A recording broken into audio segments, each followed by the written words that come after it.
Título 3 das nulidades. Artigo 276. Quando a lei prescrever determinada forma sob pena de nulidade, a decretação desta não pode ser requerida pela parte que lhe deu causa. Artigo 277. Quando a lei prescrever determinada forma, o juiz considerará válido o ato se, realizado de outro modo, lhe alcançar a finalidade. Artigo 278. A nulidade dos atos deve ser alegada na primeira oportunidade em que couber a parte falar nos autos, sob pena de preclusão. Parágrafo único. Não se aplica o disposto no caput às nulidades que o juiz deva decretar de ofício, nem prevalece a preclusão, comprovando a parte legítimo impedimento. Artigo 279. É nulo o processo quando o membro do Ministério Público não for intimado a acompanhar o feito em que deve intervir. Parágrafo 1º. Se o processo tiver tramitado sem conhecimento do membro do Ministério Público, o juiz invalidará os atos praticados a partir do momento em que ele deveria ter sido intimado. Parágrafo 2º. A nulidade só pode ser decretada após a intimação do Ministério Público, que se manifestará sobre a existência ou inexistência de prejuízo. Artigo 280. As citações e as intimações serão nulas quando feitas e sem observância das prescrições legais.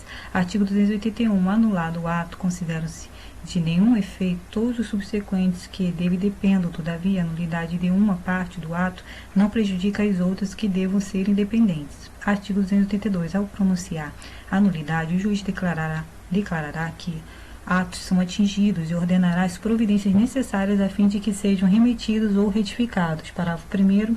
O ato não será remetido e sua falta será suprida.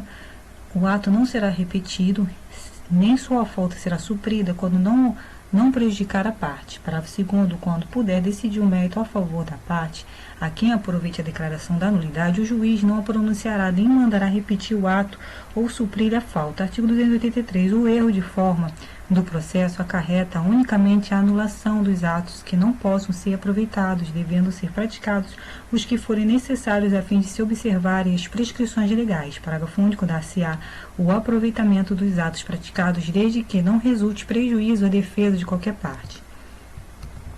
Título 4. Da distribuição e do registro. Artigo 284. Todos os processos estão sujeitos a registro, devendo ser distribuídos onde houver mais de um juiz.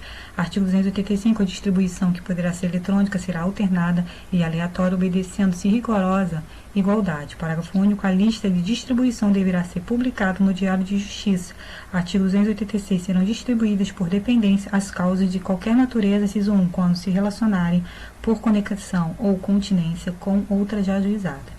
Inciso 2. Quando tendo sido extinto o processo sem resolução de mérito, for